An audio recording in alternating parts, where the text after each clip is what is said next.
bell tolls. The midnight hour is upon us. It's time once again for two internet strangers to discuss the good and evil of the horror genre. So sit back, relax, and enjoy the terror within the Hallow-Holics Anonymous podcast.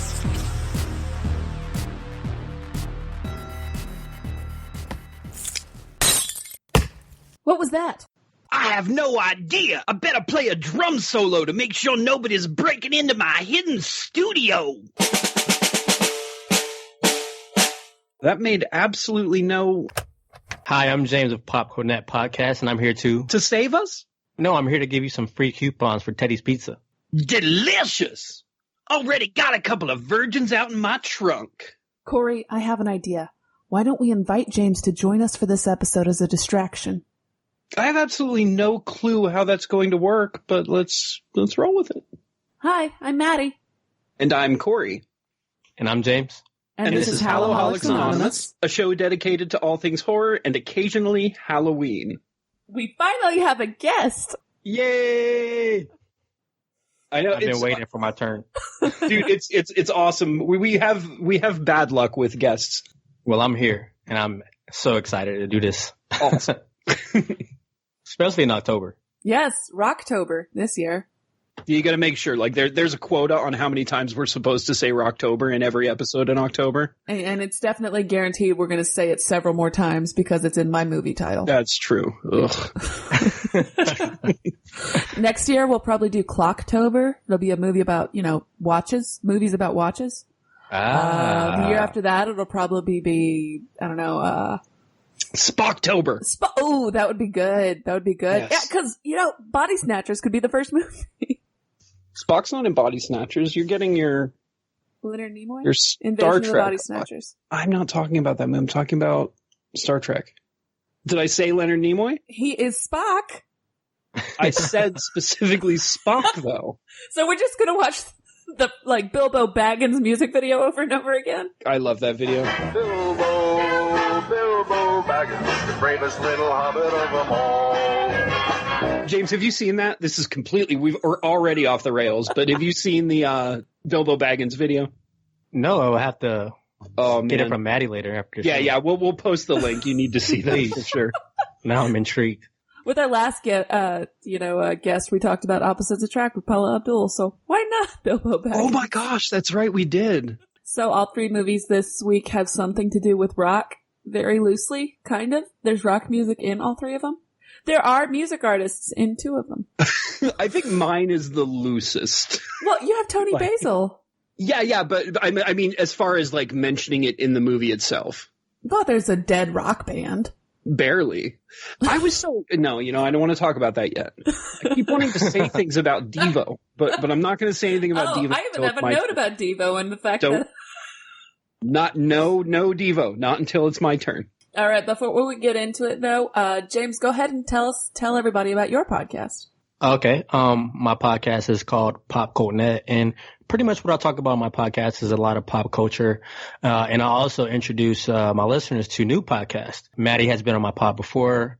For example, we do an interview, and then we get into a discussion about whatever's going on or a movie of the week. And sometimes I just kind of wing it and talk about what I like or what I'm anticipating for the rest of the year. I also have a YouTube channel. And if you guys want to follow me, I'm on Twitter, Facebook, and Instagram under Popcultnet. Oh, I should probably add you. Unless I already did. I can't remember. Let's be friends. If it's October 16th, you should totally subscribe to Popcultnet, among other things. Yay! Was that your hint for me to do in this day? Oh, shoot. I even got it and just didn't do it. On this day in horror history. Misty Monday. No. Oh, softcore films. No. Tim Robbins. Why you gotta slut shame somebody? Well, she was in cool. Cannibal Doctor, Night of the Groping Dead, Playmate of the Apes. I didn't think it was really relevant. I think she did. Did she do it? Check and see if she did a Spider-Man theme one. I don't really want to explore her career, but she was born in 1979. And Tim Robbins in 1958, and he was in Jacob's Ladder. Also, Angela Lansbury from Picture of Dorian Gray, Bedknobs and Broomsticks, Company of Wolves, and Murder, She Wrote. Especially Murder, She Wrote. That's not Misty Monday. That's Misty Monroe. I'm very concerned that you know these names. No, I'm looking her up, and it went to Misty Monroe as opposed to Misty Monday. But I don't think Misty Moreau. Misty Moreau. Dr. Moreau. I don't think Dr. Moreau was in Night of the Groping Dead. I don't believe so. But Misty Monroe doesn't seem to be a softcore pornography actress. She seems to be a mainstream actress. Although she is in a TV series called Foursome. Okay. Interesting. And that was on this day in horror history. Lean day for horror history, honestly. Well, it wouldn't be so lean if you didn't let your hang-ups get in the way of talking about this day in horror history. Yeah. Okay, so next, we have a game to surprise you with, James. And to surprise me with, because I did read about it earlier, but I don't remember what it is now. Oh my God, again? Okay. What do you mean again? It's always this way. It's weird that you're still shocked. It's definitely again. I'm a little nervous about this one. Oh, these are just us being ridiculous. You'll love. Oh, okay. I'm on the spot. I'm what's going on? Well, I'm always on the spot with these because I've got the worst memory on the planet, so I never retain anything. So I'm always surprised at what these are, and I always have to wing it. Yeah, pretty much. Half the time I give him the outline, and he reads it in the moment, so. You're like a crammer, huh? Yeah, unfortunately I am. So this game involves one of our favorite subjects, kind of, which is singing. It's your favorite thing to make me do because you know it makes me feel like an idiot and you're a sadist. Am I doing a karaoke song or something? Sort of. As a trio, we need to come up with the perfect plot for a Rocktober movie and the stanza for the title song. That can be 3 or 4 lines. It doesn't have to be super complex. The main thing is story. This is fun. Yeah, yeah. So do we want to... Are we just going to go until we have something, or do you want to limit ourselves to 3 plot points each or anything? Well, the protagonist cannot be Crispin Glover. That's about it. That didn't answer me. Are we doing I appreciate you already bringing him up. Premise? Well, each pass plot elements back and forth, and when we all feel that's good enough, that's when we start coming up with a song. Oh, that works. That makes sense. Okay. So as our special guest, James, why don't you start?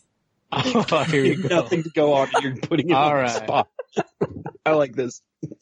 All right. On October 30th, Halloween Eve, a group of high school kids get together and decide to play a rock band. When the clock strikes 12, they decide to go outside, and I don't know where to go from there. Okay. All right. They decide to go outside. We need some movement. But they started off playing a rock band. Yeah. Okay. They're pretending to be a rock band, or they're playing music? It's a video game, Maddie. It's the one where you can have a guitar player, bassist, drummer, and singer. Okay. So they go outside. They decide they want to... It's officially Halloween. It's Halloween Eve night. All right. Or maybe morning. They decide that they want to plug their game system into the janitor's shed generator for extra power because they're also a little high. Come on, in a and haunted they're teenagers. Yeah, haunted house. Yeah. I like that. Yeah, give it some good atmosphere. And the haunted house hasn't been opened up yet because it's midnight before Halloween. Yeah, and they have portable chargers now, right? You could play stuff in a haunted house without the power being on, right? Yeah. You know, somebody will pick. Oh yeah, my solar generator would probably power a TV and PlayStation for at least a few hours. And little do they know, some of the props that were used in the haunted house are from the site of a bloody rock band massacre 20 years ago. Yes. Take it away, Corey. And the reason they're doing this, I have an idea. They're trying to go viral. You know, kids are trying to. Yeah. Internet. Well, you know, I got a good idea. Let's play Rock Band in a haunted house. They're like, oh, that'll go viral for sure. And then all hell breaks loose. Yeah, and of course, one member of the group is the jokester. He has to joke constantly. Oh yeah. So are we still plugging into the janitor shed? Is that still a thing we're doing? That's up to you. Oh, okay. Well, since every movie we've ever watched that has a janitor in it, the janitor lives on site, whether it be a high school, haunted house, random island, mansion in the middle of nowhere. So they enter the shed to get power for their infernal cyber ritual, I suppose. The game that they're playing. Rock Band. Well, you just said it was an infernal cyber ritual. I just put it better. It could be better for the plot. It could be a haunted or abandoned high school. Oh. Yeah, I don't know why, but I already thought that's what it was. Oh, okay. Well, then let's assume it is that. Okay. I just don't make it easier with the janitor closet. Yeah, yeah. Abandoned high school. Sweet. All right, so they get in there, and the janitor's there, already leafing through the Necronomicon, trying to do his own late night, early Halloween ritual. Oh, okay. So he's a sinister janitor. Well, you don't have to be. Now, here you go again. You don't have to be sinister to work with dark forces, Maddie. Okay. But it helps. And then there's a poster with a cat on the wall, like drinking coffee, that says that. It just says it helps. Yes. Oh, another special character brought to you by us.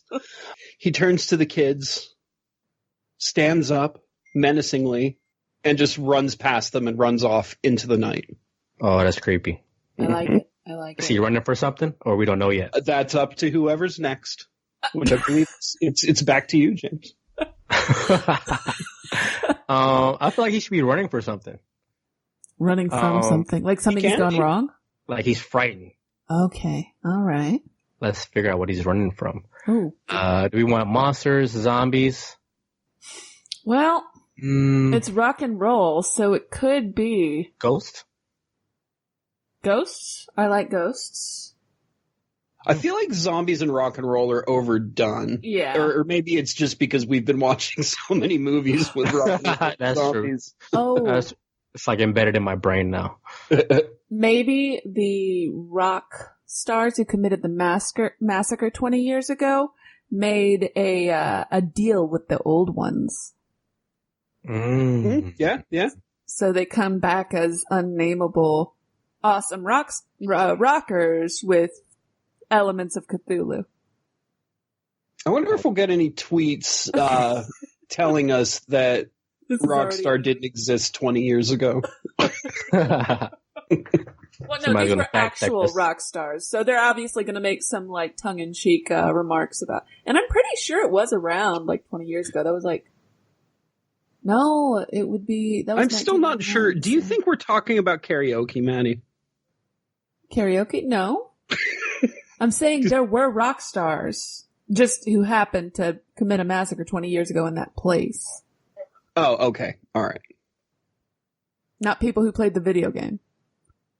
I don't even know whose turn it is anymore. Are we ready to do a song? Yeah. I feel like that's enough plot for a song. Yeah. Fair enough. That's enough premise. Yeah. All right, so I think the title of the song should probably be the title of the film, too. Oh, good point, good point. So we can call it... Rocktober. That's not bad, but Rocktober Massacre. We need to make it... There needs to be a hint of violence in there. Underworld Rock Massacre? Underworld. Rock and... Roll. I'm helping. He said roll. So Janitorial. We're sticking with underground, or is that to be determined? I kind of like Rollin' Rocktober Massacre. That was kind of a good one. Rollin' Rocktober Massacre? Or, what'd you say, Corey? Rockin' Rocktober Massacre, right? Oh, I don't remember. I also don't retain information for longer than 5 seconds. Rock and Evil Massacre. Okay. Custodial Rock and Evil Massacre? Because that's What the is cheese, that? right? Nightmare Janitor. Nightmare. Ooh, I like Getting us further away. I like the nightmare idea. Maybe rock and roll nightmare. I think that one's taken. Okay. How about Oh, Rocktober's taken too. We're forgetting about that. metal? Let's use the word metal instead of rock. Ah, Okay. Yeah. okay. Now we're on to something. Metal custodian. You really are just like hooked on this janitor thing. He's important. The custodial arts are a very important Massacre. career, Maddie. What? The custodial arts, very important career. We require these people. This is like our ode to those in the janitorial profession. So we've got to mention it, make sure people understand. Metal hell? I like that. Metal hell. It doesn't. Quick and straight to the point. Yeah. Yeah. Metal hell. Yes. So obviously, like metal hell is kind of its own line, and it's got to be like metal hell. Okay. I didn't get that. Like, You've been practicing, man. Yeah, I've rehearsed for this moment my entire life. That was really impressive, though. You said, I can't even do that high. My voice gave up. Oh, you know what, James? I do it. That was close.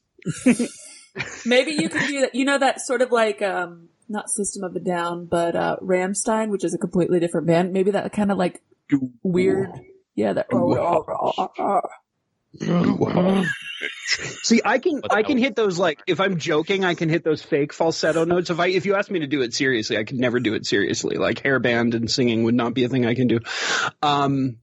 But I can't sing really low like the Rammstein guy. Like I can't, like my voice isn't very bassy. But James, I think he had something there. James, you want to try that again? The deep voice one? Yeah. Metal rock. There you go. I'm the like bass vocalist, whatever that makes sense, whatever the hell that is. Since I can't go high, I go low. See, I can't go low, so this I do like grunts in the background.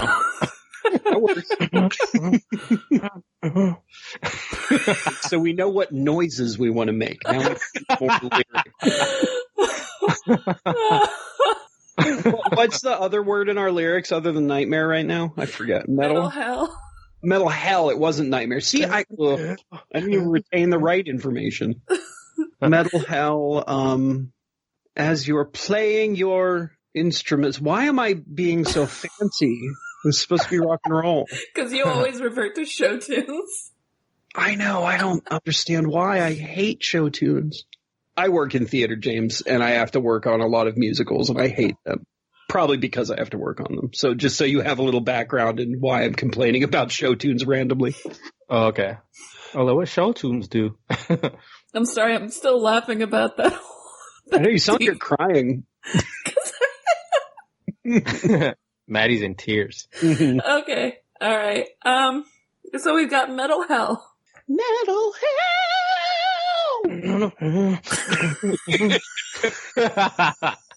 Oh, I almost choked. I was going to be ending, and I'm going to still be saying it like off air. So that's our stanza.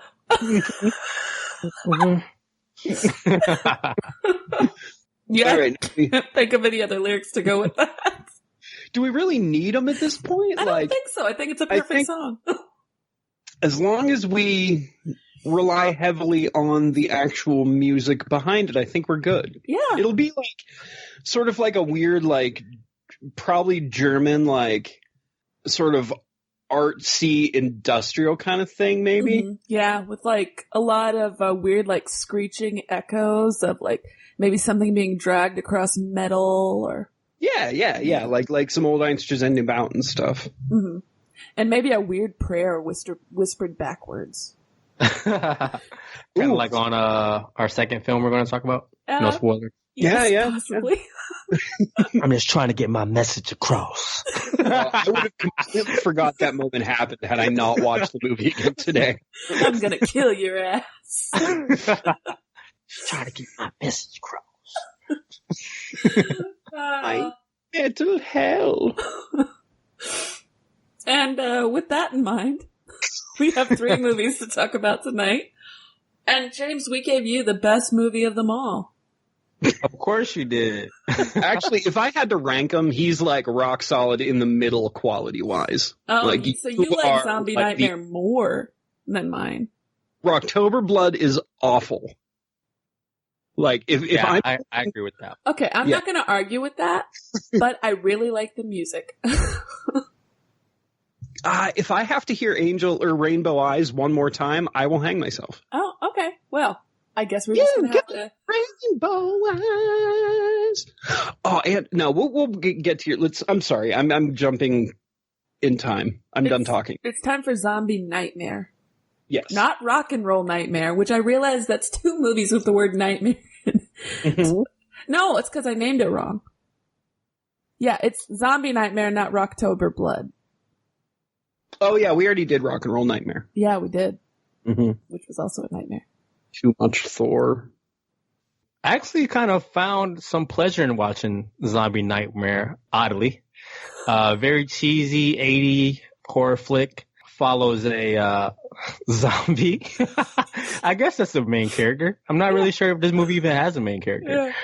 The main actor is played by Thor. John Mickey Thor, who is a popular singer and mostly known for his bodybuilding, correct? Mm-hmm. Mm-hmm. Well, people keep saying he was popular. I don't know that he was ever really popular.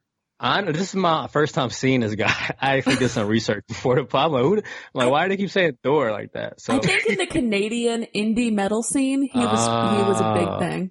Yeah. Okay. Did he wrestle too? No, he was just a bodybuilder. This movie pretty much follows him in his everyday life. His father was, I wouldn't say brutally murdered. He got stabbed and died by a pocket knife. Not brutally, though. It's a very polite stabbing. Yeah, it was like very polite. From a baseball game, I guess one day he's like doing chores. His mom asks him to go to a gas station and grab some stuff. He picks some stuff up and steps in the middle of the road without looking both ways and gets hit by a car. The car is filled with drunken teenagers, and what do teenagers do in horror films? They decide to either hide the body or leave the scene. Run. But these teenagers decide to pick the body up and drop the body off at his mom's house, covered in a blanket. From there, his mother is crying out loud, and they say to go get, forget what her name is in the movie, but to go get the voodoo Molly doctor. McKembe. Wait. Oh, I just totally got I was trying to remember when the kids dropped Thor off, and I remembered I misunderstood. Yeah, it's the convenience store, not the kids. All right. Yeah. I'm like, wait, did I see the wrong cut of this movie? Yeah, but the witch doctor is actually the lady that Thor's dad actually protected from getting raped by some drunken greasers earlier in the film. And she brings him back to life, and his sole purpose is to avenge his death. And once he avenges his death, he goes back to being dead. But, I love how full disclosure she was about the whole thing, too. Like, she was straight up to Thor's mom. She's like, I can bring him back, but it's not going to be him. He's just here for vengeance. It's not going to be your kid. But there was no, skirting around the issue. It was It was more like,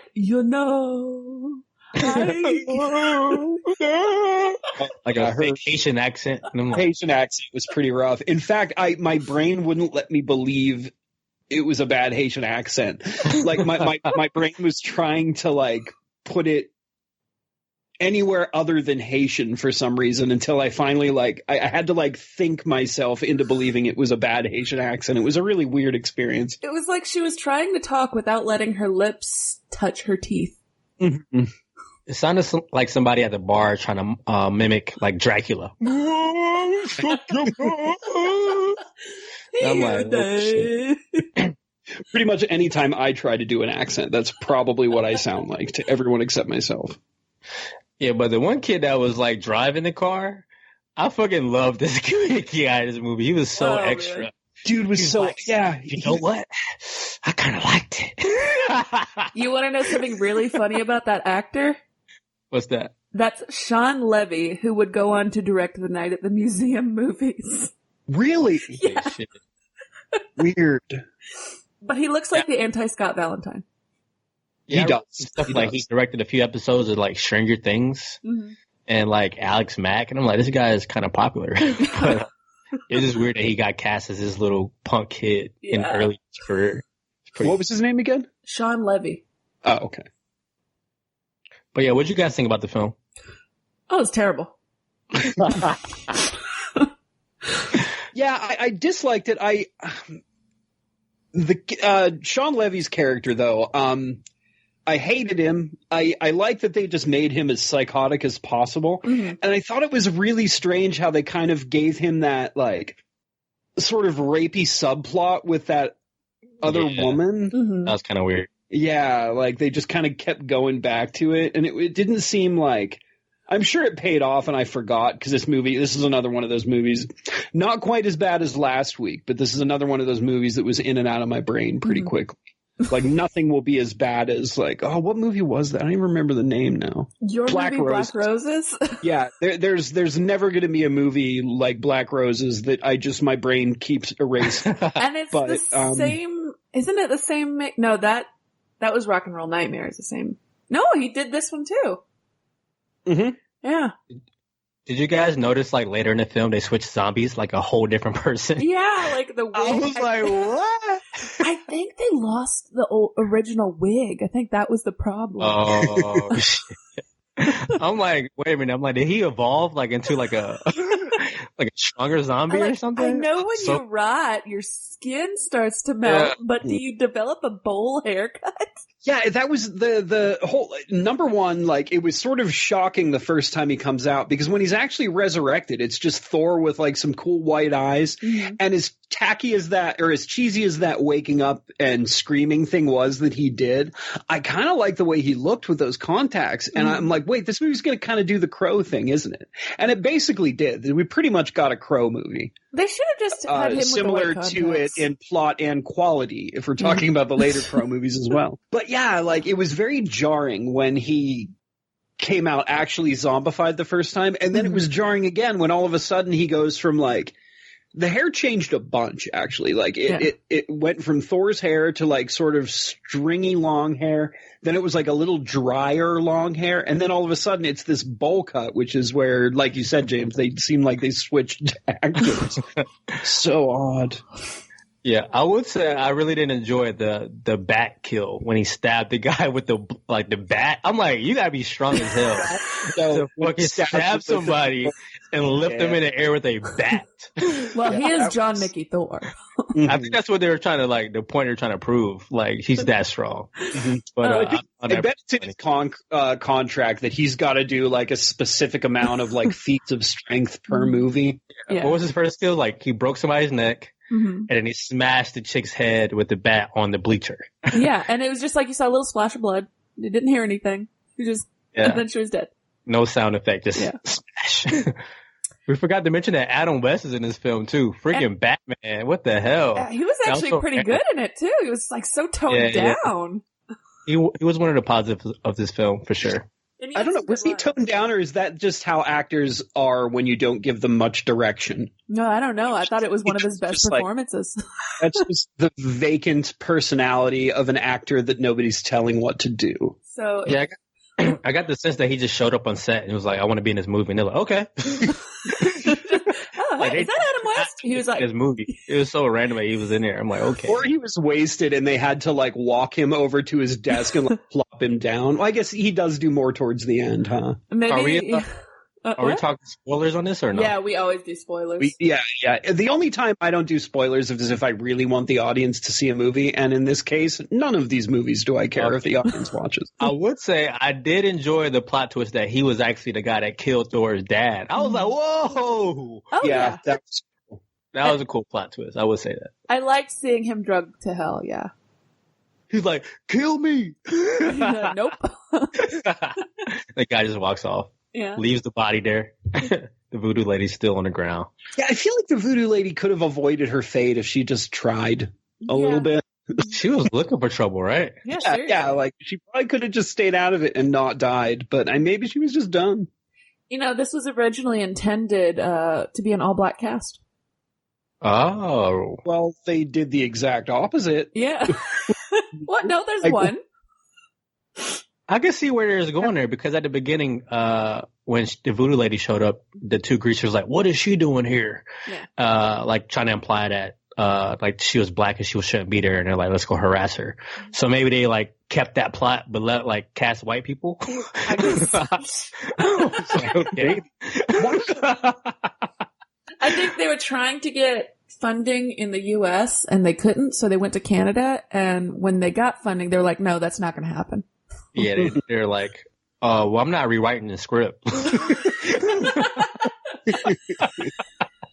Yeah, I mean, this is also way before people, like, in the mainstream gave a shit about diversity, too. So I can see, like, them wanting it to be an all-black cast, and then 80s Hollywood being like, no, we can't do that. Nobody's Our bottom line. Yeah. Well, this was produced and directed by Jack Brovman, who he was a soft and hardcore porn director in the 1970s before he moved on to horror films.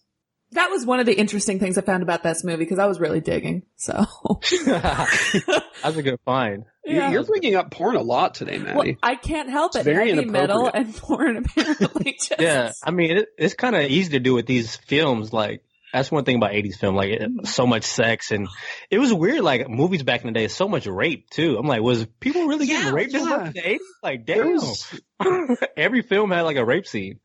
Oh my god. That's true. Yeah, and I'll touch on child abuse too. Like, I don't want to say anything about this because it's part of what I'm going to talk about. But like, they were really less concerned about age in the 70s and 80s too. But we'll come back to that. Tia Carrere was in it, so that was cool. Yeah, was Tia Carrere known for anything other than Wayne's World? It feels like she was famous before Wayne's World. Like people knew who Tia Carrere was, but I don't know why. Well, she was in Jury Duty with Pauly Shore. That's after Wayne's World, probably. I'm on her wiki right now. Supposedly she was in True Lies. Well, there you go. Oh, yeah. Wasn't she a villain? God, it's been so long since I've seen True Lies. It's a good movie, though. Yeah, it really is. Lilo and Stitch? That's Who was she in definitely Lilo after and Wayne's World.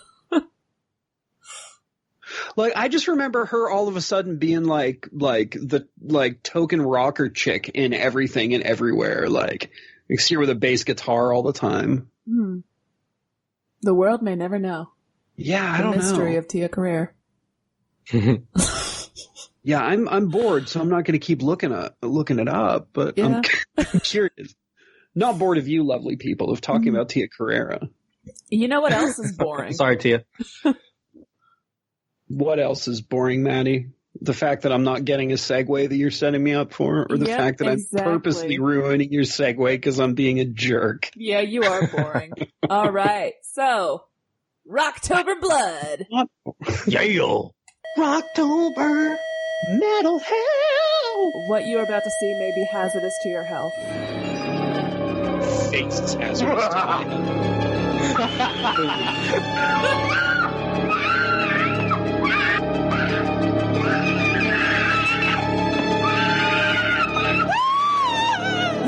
Just from the depths of hell. I like when that happened, how he put his hand to seek to like revenge on the living. He was pushing her further onto the rod when really it was just so you'd see the blood dripping through his fingers. Those boots are iconic, though. Those combat boots. Pretty awesome boots.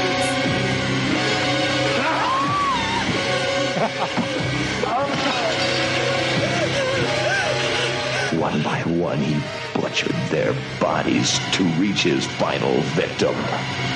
The rock and roll star he adored. A madman with a message from hell.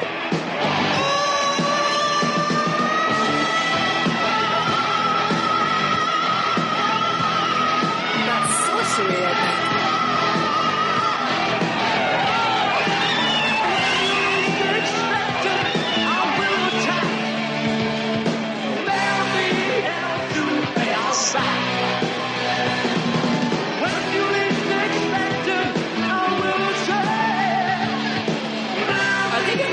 Song in the trailer too.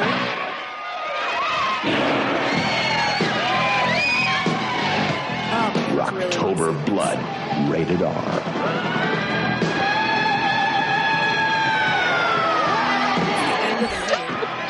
Quick question.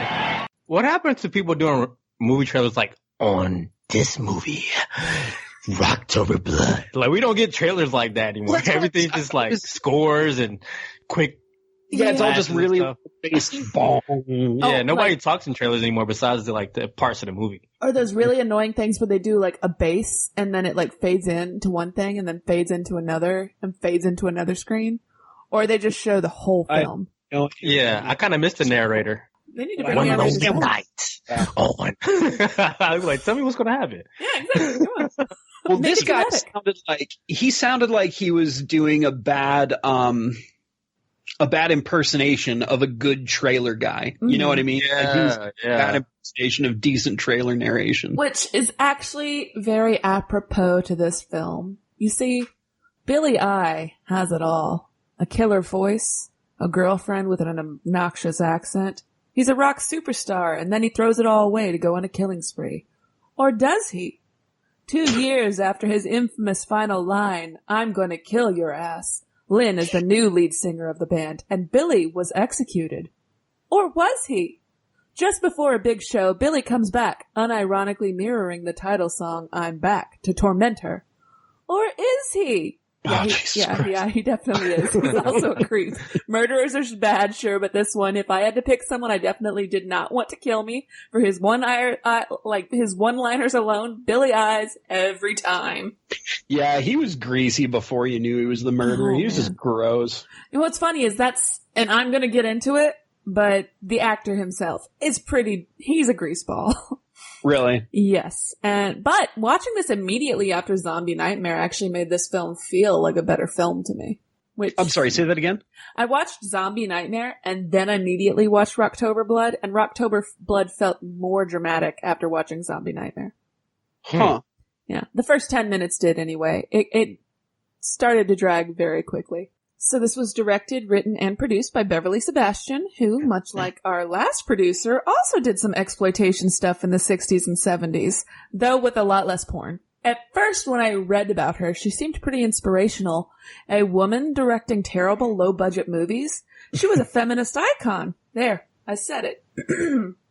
But I'm going to tell you why she's not later. At the end of this film, you actually see a lovely little video, if you watched it to the end, about Beverly and her husband running their Greyhound Foundation, which rescues retired dogs from racetracks. And at first I thought that was kind of cool, but I'll come back to that in detail. Oh no, Maddie, if you're going to talk about these people hurting dogs, I quit. No, it has nothing to do with dogs. Okay. So Beverly's most notable directorial work was the Gator Bait films, starring former playmate Claudia Jennings. Typical grindhouse style, men go after women and women get revenge plots. She was dubbed the Queen of B movies in the 70s. Claudia Jennings was. But unfortunately, she died at the age of 29 in a car accident. That has nothing to do with Rocktober Blood. I just thought that was an interesting little story there. Who Beverly Sebastian did? No, Claudia Jennings. Beverly Sebastian is alive and well. Oh, okay. So is there a lot of nudity in Gator Bait, Maddie, do you think? I'd assume there is, since it's starring a playmate. Do you think that people would rent a movie called Gator Bait to spend some time and masturbate? Well, When you put it so boldly. Oh, man. Speaking of which, I don't want to have to watch Gator Bait 1 and 2 now. Why do I? Corey, why? No, that's not. It's me obsessing over dumb stuff, not me admitting to masturbating to B horror movies or anything. I didn't know these existed. Now I know they exist, and now I have to watch them. And there's more than one, so now I have to watch all of them. God, please only let there be 2. Cajun Justice. I think there were elements in this film that could have made a good story. Like when Lynn was in the woods trying to get away from what could or could not be a hallucination of Billy coming after her. When that music was playing, if it had only been a little more deafening, and they shortened that running sequence because she was running forever and did some more intimate close-ups, it could have been pretty intense. But they didn't do that. They just showed her running from a distance for like 5 minutes. I think with a little bit of a better eye behind the camera too, maybe even a better, an older eye for a director. I don't know. But, I think a lot of the shots, like you can tell a lot of the locations were probably pretty nice. Like when she was taking pictures with her camera, when she was doing that whole scene in the yard of the estate that she got sent to, you could tell that there was some pretty stuff around there, but they were using such a closed off lens for that. I don't know, but I feel like they wasted a lot of potential shots they really did. Yeah. And I don't know. Well, and they went through a lot of trouble of setting up a pretty cool stage performance at the end. Except Billy Eyes, him leading her around the stage was stupid. He wasn't very compelling. But the actors in the background being murdered, the musicians, the smoke, the effects, that could have all looked really, really cool if they'd just done a better job at presenting it with the camera. Yeah, very true. I did like the mystery elements behind this film because I did ask myself a couple of times, is this guy dead? They did get me with that. Or is she seeing things? Because there was never really any plot point in the film that you actually believed that he was alive. It was always kind of like he's gone before someone else could be able to see him. Yeah. I think my favorite sequence during this film was when she was alone in the house about to take a bath or whatever. I kind of like that whole 10-minute scene. When her friends in the sauna are already dead and she walks down. It's it's cold. I told her to keep it on warm. And goes upstairs, and it was just cheesy and fun to watch. Was that the beginning one? Yeah. Okay. Yeah, that was one of his first kills. It was funny to see how people worked out back in the day. They're just going ham and there's a little jazz. We're working out. I'm wow. I had that exact same thought. I'm that's right. People used to do aerobics like that. That's thinking, crazy. Were they really ever that intense? I think so. Oh my God. I think they probably were. The way people get with CrossFit and spin class and stuff, you can see people obsessing and doing crazy stuff back then. It's just a different version of all that. Another thing about that scene, James was just talking about, when she's in the jacuzzi, he goes up and knocks on the door, notices it's locked, and just gives up. I thought that was hilarious. He's like, oh, well, all right. Well, there used to be a serial killer who would only kill people if their doors were unlocked. Yeah. Oh, really? Yeah. Oh, man. That's creepy as hell. Yeah, he took it as an invitation. I guess that wasn't that idea. I don't remember his name. Night Stalker, was it? I don't remember.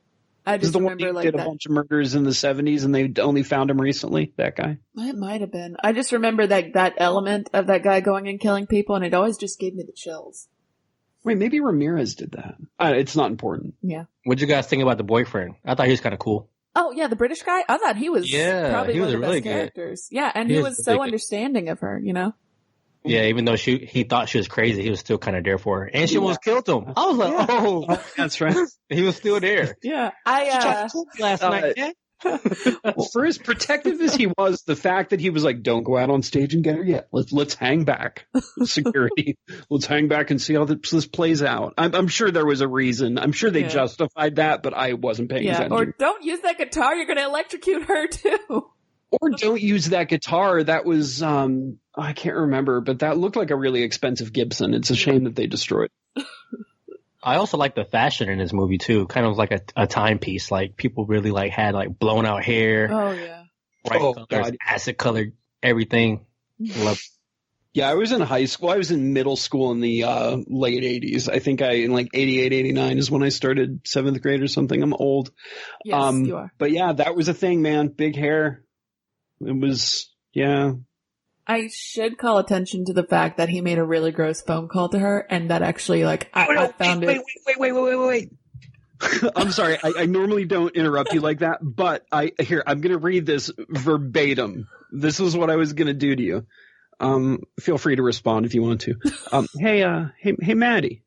Yes? Could you do me a favor and can you remind me what Billy says the first time he calls Lynn?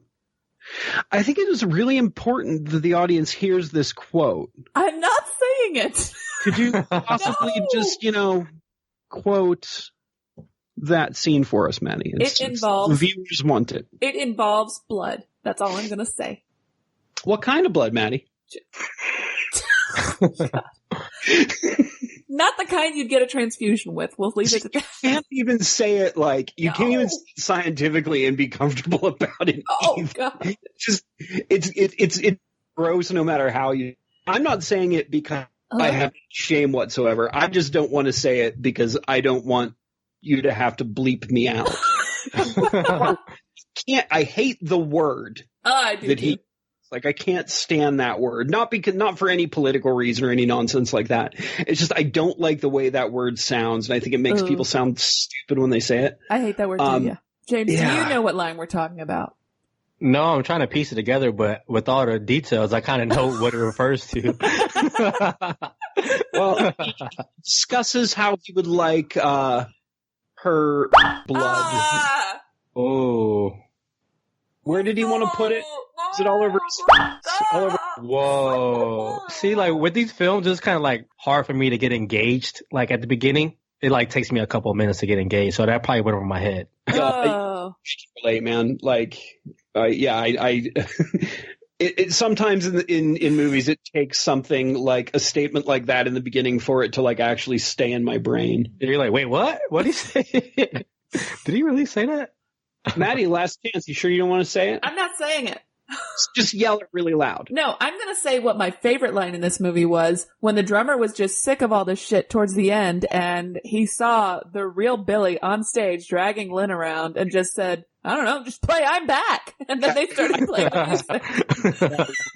So this is a, I don't know if you guys watched the same version I did. Did you guys watch it on YouTube? Yes. Okay. Yeah, I watched it on YouTube. Yep. So the one, I assume we all watched the same one, but it was obviously a VHS rip, and every now and then the tracking would go funny in the movie, like the quality wasn't great, so the tracking would go funny sometimes, and they just obviously cut that in, or they left it in because there's nothing they could do about it. Mm. At first, I thought it was like, you've played Friday the 13th, the game, Maddy. James, have you played it? The Nintendo one? Well, no, not the old one, the newer Most recent, one. Yes.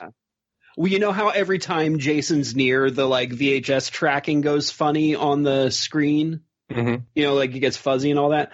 I thought that this movie at first was doing that, like it was a bit, like it was a gag in the movie. And it took it happening like 2 or 3 times before I was like, oh no, this is just an old crappy copy of this movie. That is way cleverer than this movie would have been.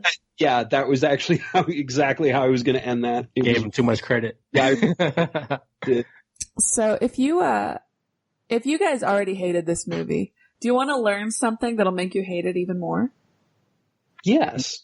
I would like to, I found an interesting post by a user named Claus on badmovies.org written in 2016, and this sort of sent me down a wormhole.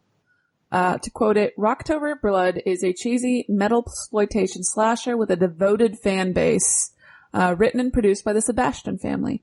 For ages, people have demanded this title on DVD, and in March 2016, there was a GoFundMe Blu-ray announcement by the Sebastians, which proceeds going to the Greyhound Animal Shelter charity owned by the Sebastians.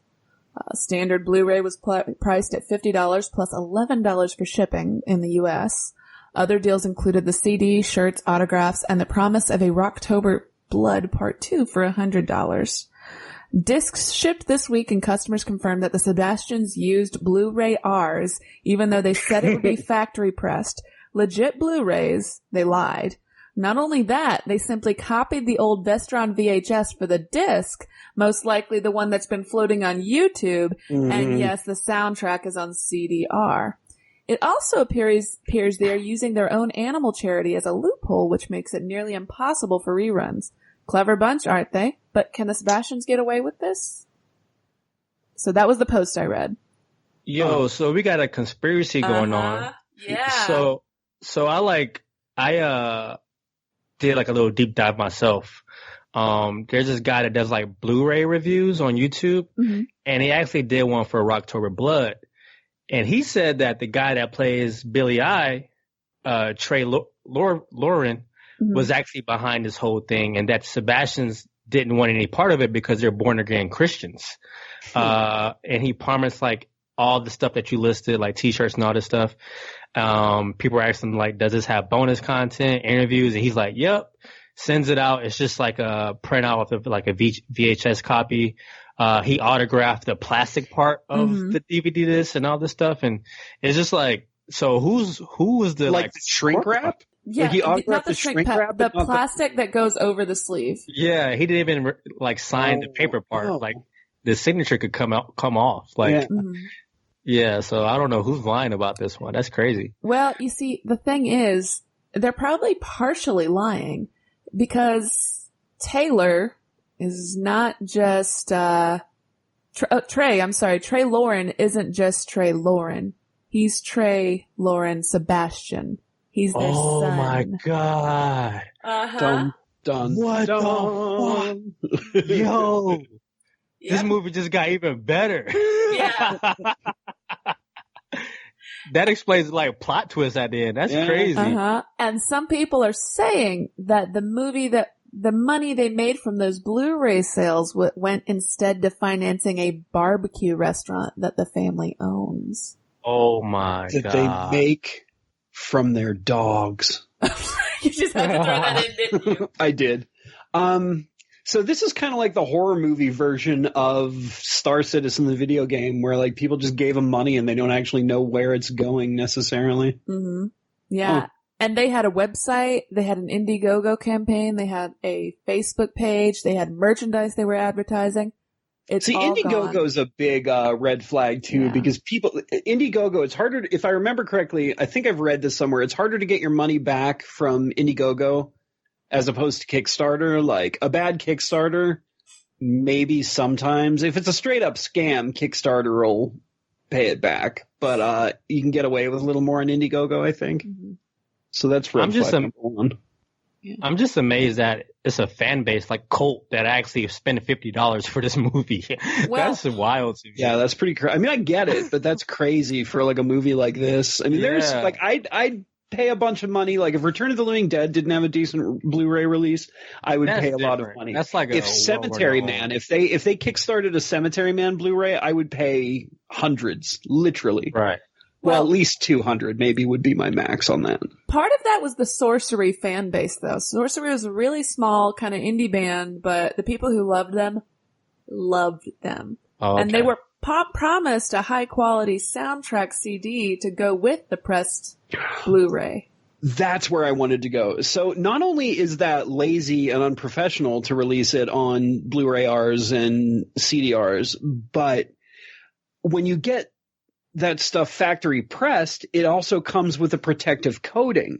That's why that's why CDR and Blu-ray Rs are those, because like you use them and they don't last forever. You know what I mean? Like you can't just cut that corner and expect it to function as it should forever. Well, what's funny is when they sent these out, the disc cases that they came in, they didn't even get 2 disc cases to keep the DVD or the Blu-ray and the CD in.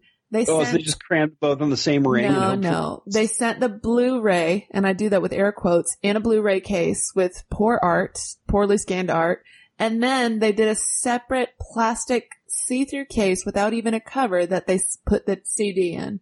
They can't even. Man. They couldn't even spring Just for a hastily two-sided scrawled. DVD case. Wow. It just says sorcery on it, written in crayon, and the E's backwards. They didn't even change the art. They just changed the text to say CD and Blu-ray on the side. God. Damn, that's sad, man. You're supposed to treat your fans better than that, especially with a movie like this. Yeah. And That's insane, man. That's Rocktober Blood. And Oh, dude. That's hilarious. that's why I'm glad I picked that movie. I hope our fans aren't offended that you think that it was a good thing that they barbecued all their dogs. That was really horrible, Maddie. Well, to be fair, that was your suggestion. To be fair. Any final thoughts on Rocktober Blood, guys? None.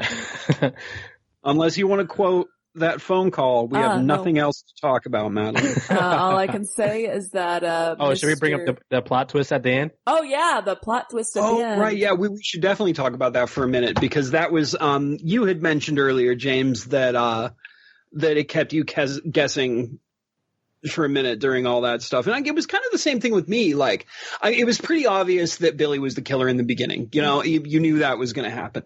But I liked the fact that, like, they did make her seem crazy. And I also liked that they introduced Billy back in the middle of the movie. You know what I mean? They didn't, like, hold that back from you. I hate it when movies, like, give you just that like a little shadow or something. And yeah, I like that they were like, oh, look, here's Billy. Now you're going to have to figure out why he's not dead or whatever. And honestly, that twist is, if you think about Billy, it's pretty upsetting just to think about that character. I mean, he was a douchebag, but it's his twin brother, guys. Oh, yeah. I Yeah, guess we shocker. said that. Yeah. I thought it was like him. I thought he like went to his grave, swapped the body out. And speaking of switching the body out, did the skeleton still have a headband on it? I think so. I don't know, I missed that. So he just Probably. buried him with a headband on. I thought that was pretty funny. But yeah, it being his brother or his twin brother was actually a really good plot twist for a B-rated horror film. And all three of our films have interesting plot twists in them. Yeah. Yeah. So, and this was a fun treat. Yeah, this was pretty good with the red herrings too. Like the fact that they mentioned his ritual and the message in his songs and stuff. Like, you really thought that this could end up being some sort of otherworldly situation. You know what I mean? But no, just a twin. Yeah. And they really glossed over the fact that before they like arrested Billy and executed him, he had killed 25 other rock stars. Yeah. That's at 25. That's not a small number. How did he kill that many people? Yeah, and how were they not all freaking out at the recording studio, being that they were rock stars and somebody has been murdering rockers, you know? Yeah. But What was the other thing? Billy's brother is a monster. I had one more thing to say, but it's gone now. Tan lines? I'm sure it wasn't worth it. And the reason that he framed his brother was because he stole his music. That was pretty funny. Which is funny because they could have been an interesting, since they both had the same kind of voices, since they're the same actor, they could have been an interesting rock band. It was kind of like Milli Vanilli, but if there was no Vanilli. Milli. It was just Milli. Or Vanilli. We don't know who's who. No, which is the one who killed himself. I assume Vanilli, but I think that might only be because it's easier to think Vanilli killed himself because he came second in the name. I feel like we're dangerously close to being assholes here. Why? You guys would just hate Mel. I love Milli Vanilli. Girl, How you dare know you, it's sir. true. Blame it on the rain, Corey. Lost a listener. Blame it on the rain. Oh wait, no, here. Let me I'll sing it like they do. You guys ready? All right. 1, 2, 3, singing it like that. Oh, nice. Guys, don't interrupt. Nice one. I was waiting for it too. Sorry. I thought you were like, "Girl, you know it's true." I love you. Or just go, girl, you know it's girl, you know it's girl. Girl, you know. Runs off stage. Oh, I can still feel that moment. I hate, like, anytime I've watched any of the behind the music on those guys, like when that just hurts my soul to feel what those guys had to go through. You know, I kind of wish it didn't happen. Wait, that they weren't caught or that they didn't do it? I kind of wish that they weren't caught. Yeah, we have a lot more hits out. Yeah. Probably. We could still be living in a world controlled by Milli Vanilli fans. But instead, we're living in a Tony Basil world. Yes! This theory holds that images are really biologically generated manifestations. This is a good trailer. I didn't watch it. It's a good movie, though.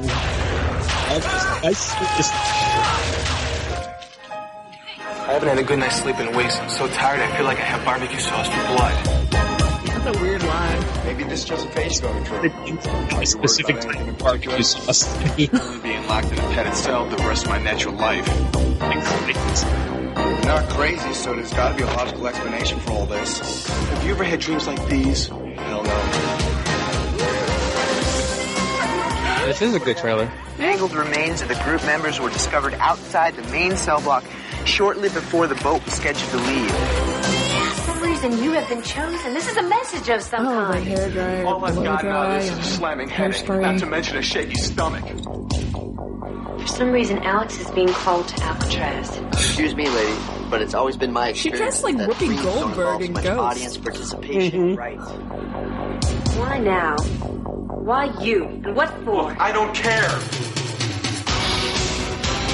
I'm sure we can round up a whole heap of people simply by telling them that we found Alex in his bedroom. Alex, things like this don't happen by accident. Oh, Alex, I got a big mess on my hands. That monster that I let loose is indestructible. All those souls are the source of his power, and the only way to destroy him is to set us all free. No problem. Richard! Hey, buddy, come on, man. Me, Jeff. Alex, lie down.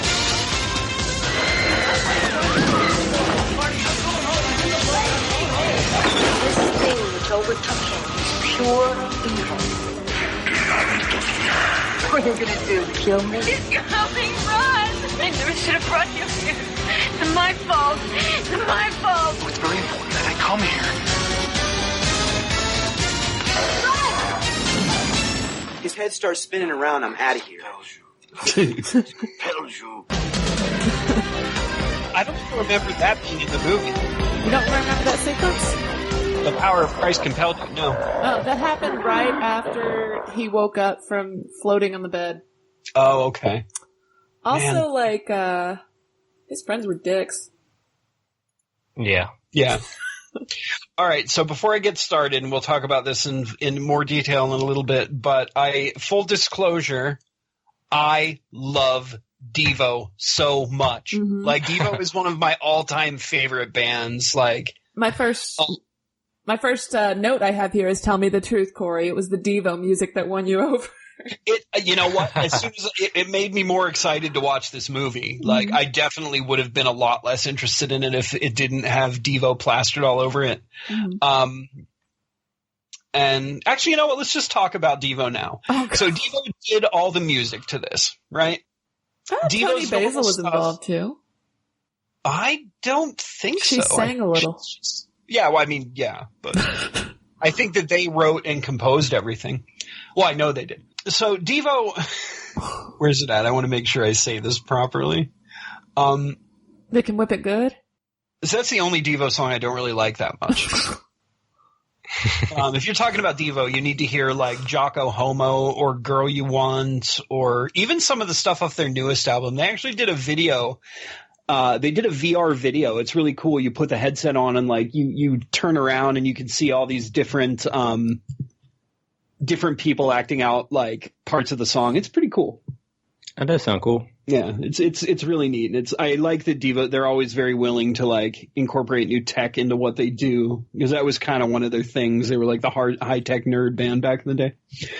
Anyway, so Devo wrote music for this movie, and it had to be pretty typical, like rock and roll. It had to be pretty palatable for this movie to get the release, I think. So Devo couldn't really do a lot of their weirder stuff. Mm-hmm.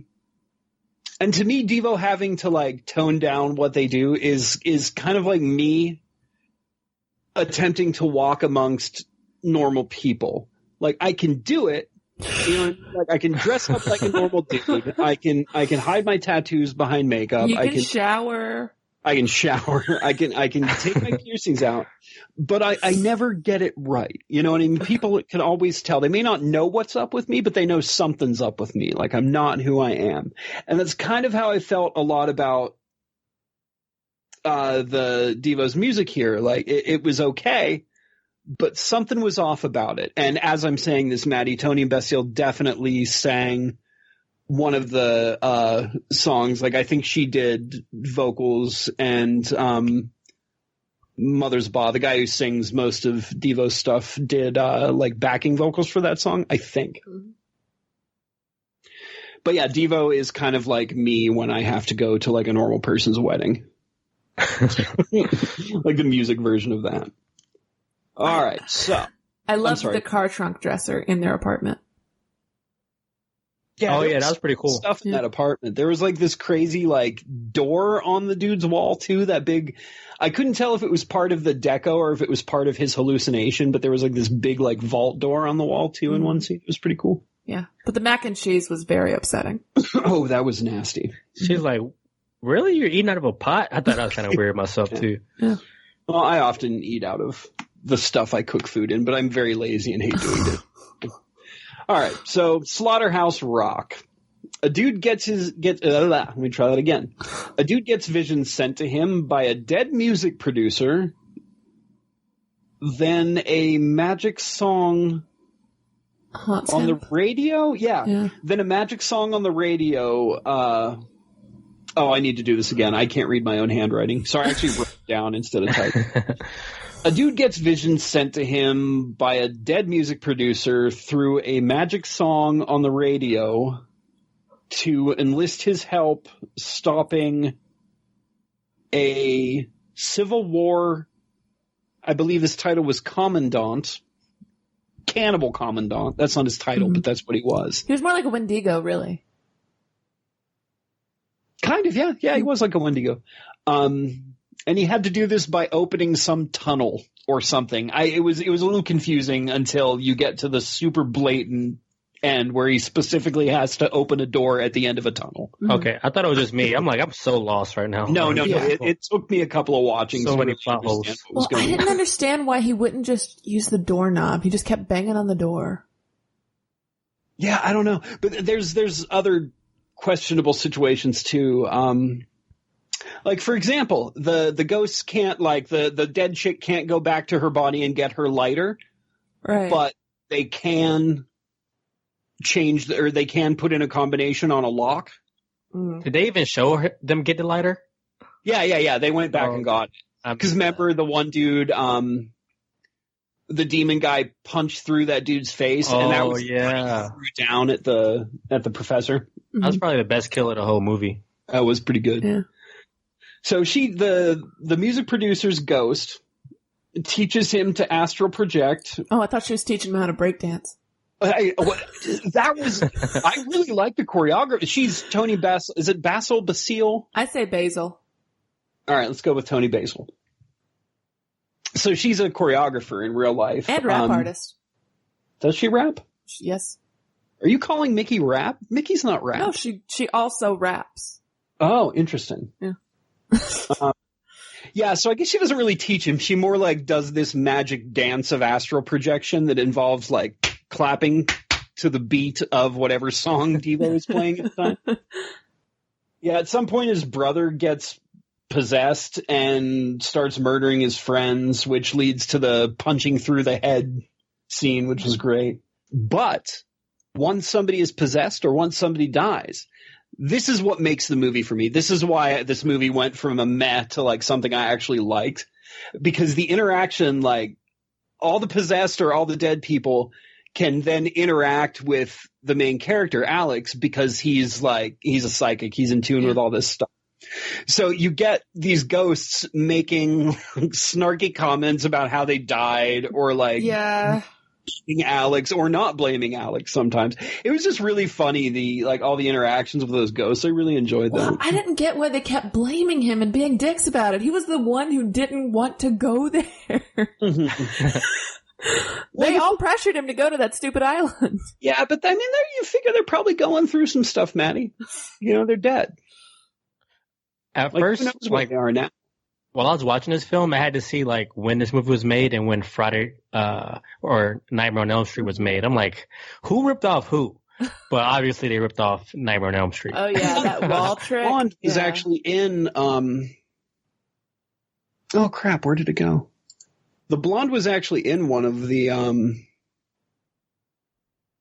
Nightmare on Elm Streets. I think it was 4. Oh yeah, the chick that got raped. Yes. Oh, there it is. I forget what her name is, though. I don't remember either. Another rape. Well, she's one of the 3 girls in the movie, so it should be Lenka Novak. No, that's the Commandant's. It wasn't Tammy Hyler. That's Jan, the good girl. Hope Marie Carlton. Is that who it was? Yeah, that's her. I would say if anyone else had done the narrating of the ghost's story and how he was a cannibal and everything, if anyone besides Toni Basil had done it, it wouldn't have been entertaining, but she made it entertaining. Yeah. She was really great. I didn't recognize her as the lady who wrote and performed Mickey. I knew there was something about her that I liked. I thought she was super cool, and I couldn't figure out what. It wasn't until I was researching on my lunch break today that I realized or found out who it was. Did you know that she used her, that was her own cheerleading outfit that she used in that video? I'm not surprised. What were you saying, James? I was going to say, what'd you guys think about the brother that got turned into the, I guess, monster? So when I first watched the trailer, I was super confused when I then watched the movie, because I thought that the main guy who was the psychic in the trailer was getting possessed and turned into that monster thing, because they looked so much alike. Mm-hmm. So when I actually watched the movie, I was like, oh, they're different people. I thought the makeup was really cool. I did too. And this is, I have a theory that this movie it shares a universe with Night of the Demons. Oh yeah, because it seems like very related to it. Yeah, the demons look very close. They sort of act the same way. They can't cross water, which I know is a big thing about spirits everywhere, but it's mentioned in both of these movies. So as far as I'm concerned, this and Night of the Demons takes place in the same universe. Night of the Demons is that's one of my favorites. It's in my top 10, James. That's why I bring it up a lot. Okay. I came across it when I was doing research, or not research, but checking up on what happened with this film, and I haven't seen it yet, so I'll definitely have to check it out. Oh yeah, dude, I strongly recommend the original, the first one. And the second one's okay. If you like the second one, I'd say venture into the third one, and definitely check out the remake eventually too, but watch the original first. There's not a whole lot out there about this movie. I didn't find a whole lot of trivia floating around. There's no money laundering or Kickstarter thievery that I've been able to find out. Oh, James, did you know Transylvania 65000 was just a cover-up for a money laundering scheme? That's so nuts. I did not know that. But yeah, there's not a whole lot else to say about this movie. It's super fun. As soon as they introduce the spirits, this movie goes from meh to super fun in seconds. I really the addition of those spirits really just changes the whole movie for me. I loved it. I kind of like the setting in Alcatraz. You don't really see a lot of horror films inside of a prison, so I thought that was pretty cool. Yeah. Yeah, they only had 4 days of exterior shooting in there. That's all. I don't know if that's all they were allowed. I wonder if Alcatraz was used a little differently, because we all know it is the place people go and you go and take tours of Alcatraz. You know what I mean? Mm-hmm. But was that a thing in '88? I know that it was not a prison anymore, but when did it stop being a prison opposed to when did it start being a tourist attraction, you know? Well, I know, in Are You Afraid of the Dark, which was the early to mid-90s, they did a storyline where they were doing a tour of a prison that was clearly supposed to be Alcatraz, so had to have been at least by the early to mid-90s. Maybe Shawshank Redemption started it. Was that film? That could be. That's a good movie. So yeah, Slaughterhouse rocks. Or Slaughterhouse rocks. I do have one question for you guys about this movie. Oh, shoot. Her agreement with him, or the thing she asked for him at the end. Oh, yeah. Was she just asking for him to play her song, or did she just straight up possess him and take his body? I think she jumped in his body, right? Yeah, because he was like, no, I don't know how to play, in a sort of sinister way. Right. I'm like, wait a minute. Holy shit. I like that better, but that's not how I read it at all. I just thought that she like gave him the knowledge to create that song. Me too, but the way he said, like, I don't play the piano either, I was like, oh, okay. Yeah, I can see that. Yeah, and her friends didn't like her. She was kind of weird. It was just funny. Like, she was like, I was waiting for her to go bad the entire movie. I thought it was funny that she was like talking about how much time she spent looking for this book in this library, and it's fucking huge. Like, how do you not see that book? Yeah. She's a student of the occult. Then she looks up. Oh, here it is. Maybe she was in a library full of big old books. I got nothing. I thought that was a little ridiculous too, but that's always ridiculous in movies. Yeah. Yeah. Kind of had that kind of she's up to no good feel to her this whole film. Like, why would you go that far to release this demon? Like, you knew, like, you shouldn't have opened it.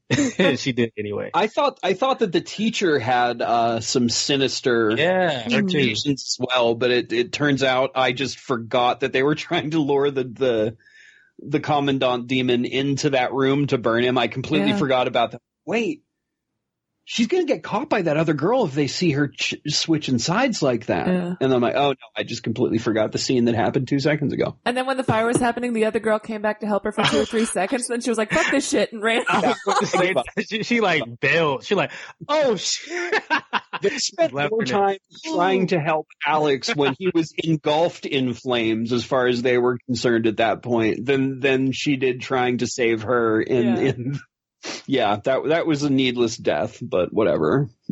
I was also a little confused too when the monster was like banging his wrist against the wall and Alex's wrist broke. I'm like, what's going on right now? Like, I'm like, that was weird to me too. And I just took that eventually, like, yeah.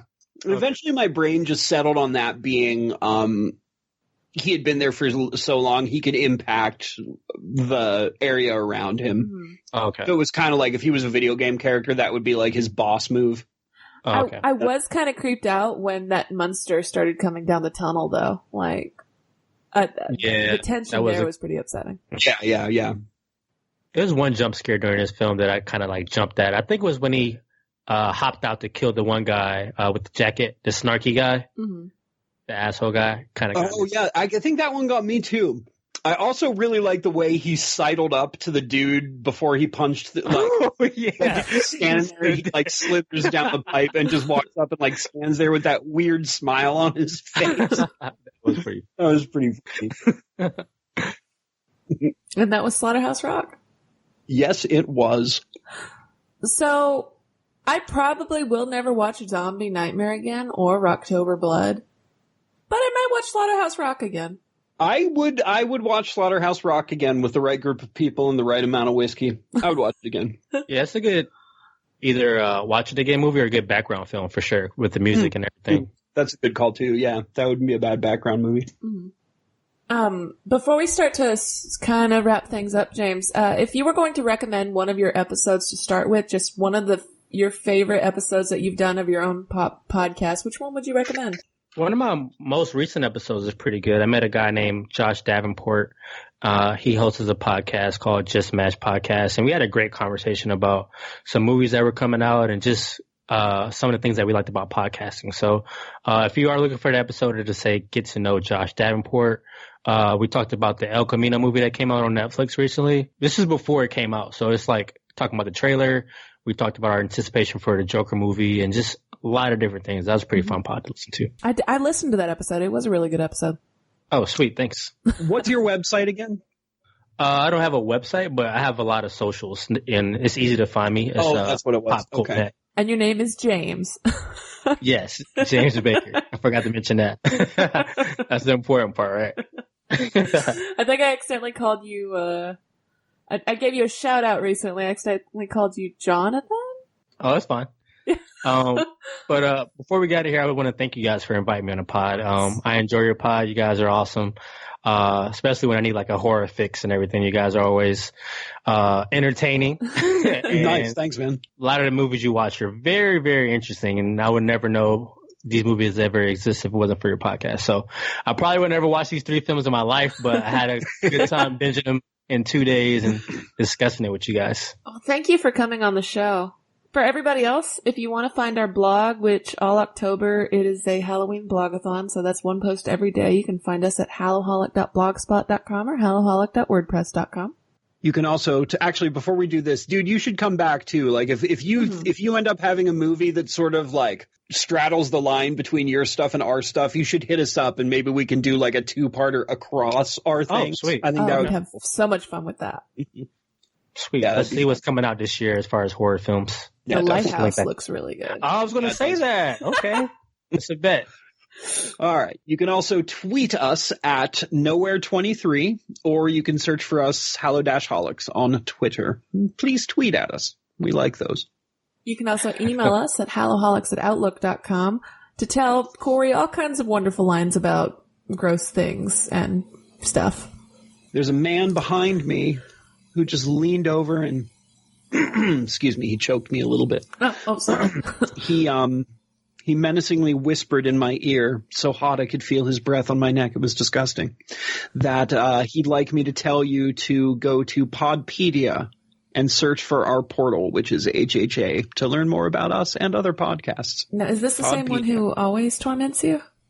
Yeah, it's always him. Okay. James, I think Podpedia paid him. James, I do apologize for this, but Coyote Guy Jake is in the other room and he's coming back. His drum solo is almost over and we're obligated to kill everyone who comes onto our show. Oh no. Yeah, I am sorry about that. Corey, get the chainsaw. Oh man. Well, it's nice knowing you guys. Yeah, you too. And I promise we'll go back, it'll be a resurrection spell, so don't worry. All right, guys, where's he at? Let's get this done.